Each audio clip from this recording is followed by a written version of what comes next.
Il est arrivé à Paris sous l'influence de son ami Casamégas. En 1903, il décide de s'y installer. Il va apprendre qu'il y a un lieu qui est un lieu emblématique, qui est le bateau Lavoir. Bateau Lavoir qui est juste derrière nous et qui est un lieu tout à fait incroyable. La scène artistique mondiale se situe désormais à Paris.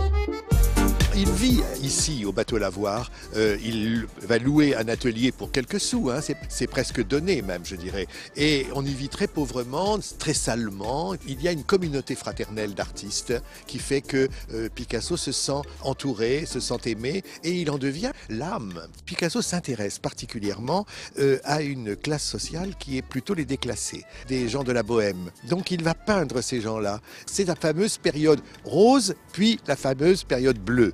C'est-à-dire des gens faméliques avec des silhouettes qui sont maigres, qui sont pauvres, mais qui révèlent quelque chose de l'âme.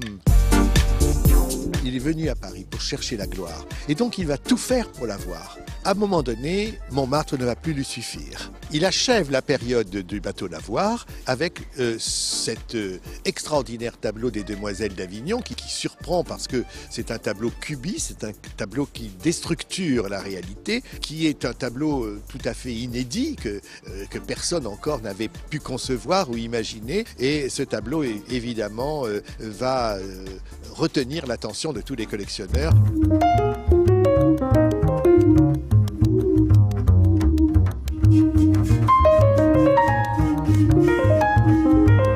En 1937, il va commencer à peindre le tableau iconique qui va le faire, alors là, exploser totalement, c'est-à-dire Guernica. C'est évidemment à partir du meurtre sauvage des nazis sur le village de Guernica que va se faire cette empreinte nouvelle.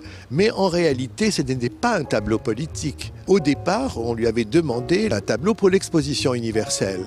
C'est le Parti communiste dont il va se rapprocher, le Parti communiste français, qui va essayer de l'attirer à lui. Il a toujours été en retrait. Ce qu'il a voulu peindre, c'est la tragédie humaine. Ça dépasse l'histoire. Il l'a quitté en pleine gloire. Il avait épuisé ce que Paris pouvait lui donner. Cet élan intérieur espagnol qu'il avait, eh bien, il l'a trouvé évidemment en descendant vers le sud. C'est toute cette côte du sud qui va nimber ces tableaux de soleil et de lumière. Mais qui dit lumière dit ombre. Toujours. Et même quand il peint le sud, il peint aussi l'ombre, plutôt l'ombre dans la lumière.